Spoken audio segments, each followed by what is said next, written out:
Audi A3 2018 metai, 86 tūkstančiai mylių rida, juodas spalvikė, gražūs ratukai, 2 litrai, priekis varomas, rugpjūčio 21 bus aukcionas. Numatoma kaina kažkur turbūt 7-8 tūkstančiai dolerių, žiūrėt, panašiai turėtų būti. Kapotas šiek tiek yra pamraižytas, čia gali būti nuo šepečių plovyklai. Reikia nupoliruoti. Šiek tiek nedidelis pamraižymas ant priekinio bamperio ant kampo. Diskai šiek tiek pabraižyti, labai nedaug.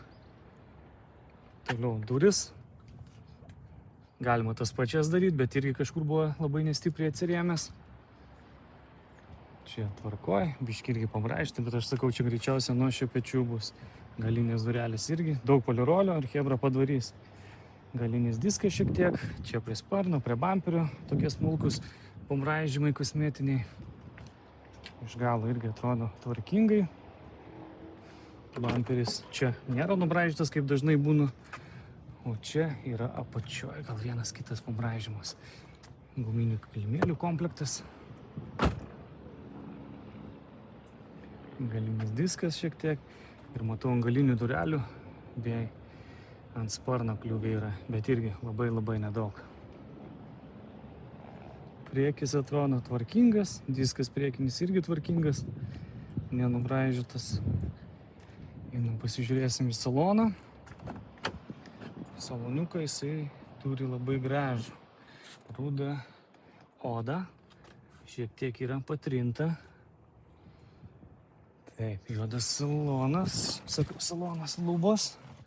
Čia išlenda multimedija, šildomos sėdynės. Čia, aišku, reikia cheminio valymo, čia kažkas buvo apipilta ar kažkas tai įdomiai taip. Gerai, pabandom užsidėsti. Biškį akumas pasėdęs, bet iš dalies viskas veikia, jokių čekų nedega.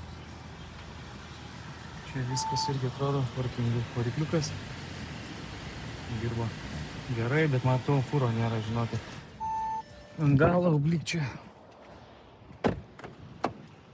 Jo, tai va tas automobilis, sakau, galim bandyti 7-8 tūkstančiai, manau, galima jį būtų nupirkti, jeigu kas ieško tokio smagaus miesto mažo automobilio, kuris mažas, kompaktiškas, galim pastatyti bet kur, nedaug kuro vartoja, gražiai atrodo, galit susisiekti ir padėsim jį nupirkti.